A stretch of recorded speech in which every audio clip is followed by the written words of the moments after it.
Voilà, on connaît les affiches des demi-finales de la CAN, Égypte-Cameroun et Burkina Faso-Sénégal. L'Égypte a donc éliminé le Maroc 2-1, grâce en grande partie à Mohamed Salah, auteur de l'égalisation sur un but de renard des surfaces et sur une passe décisive merveilleuse à Trezeguet qui a plus qu'à pousser le ballon au fond des filets. Je dirais que pour leur plus grand malheur, les Marocains ont ouvert le score trop vite sur penalty dès la 7e minute sur un super déboulé d'Hakimi côté droit, et le penalty transformé par Bouffal. Et derrière ça, les Marocains ont arrêté de jouer. Ils ont dû penser qu'ils avaient la solidité défensive pour contrecarrer la peu impressionnante attaque égyptienne depuis le début du tournoi.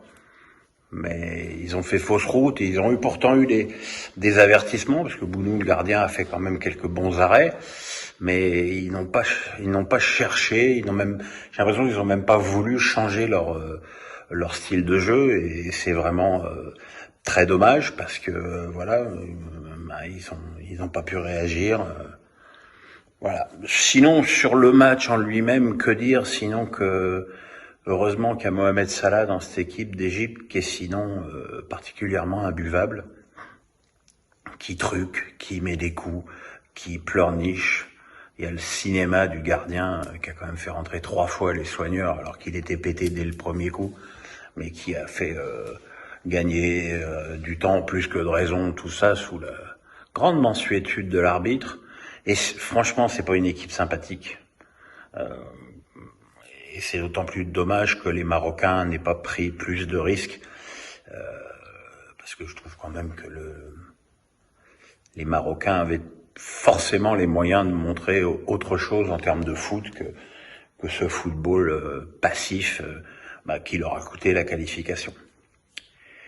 Et puis dans la deuxième demi-finale, le Sénégal a battu la Guinée équatoriale 3-1.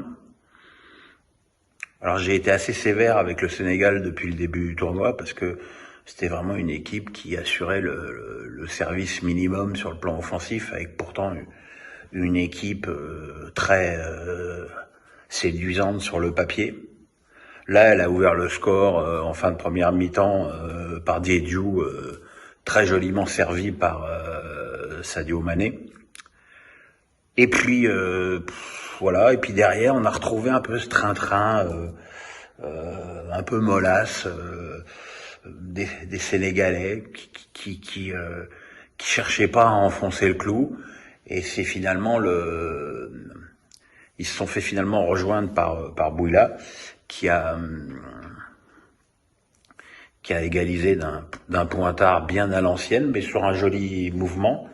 Et là, on a vu enfin le Sénégal pratiquer du jeu, se porter franchement vers l'avant, et on a vu qu'ils étaient pas plus bêtes que les autres, et que surtout, ils avaient des meilleurs joueurs que beaucoup d'équipes, et qu'ils étaient donc tout à fait capables de produire du jeu et de marquer des buts.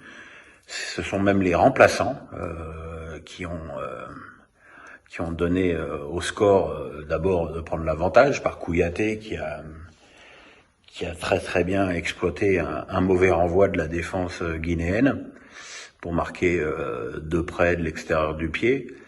Et Ismaïla Sarr, dont c'était le premier match, vous vous souvenez, il était blessé, Watford ne voulait pas qu'il vienne.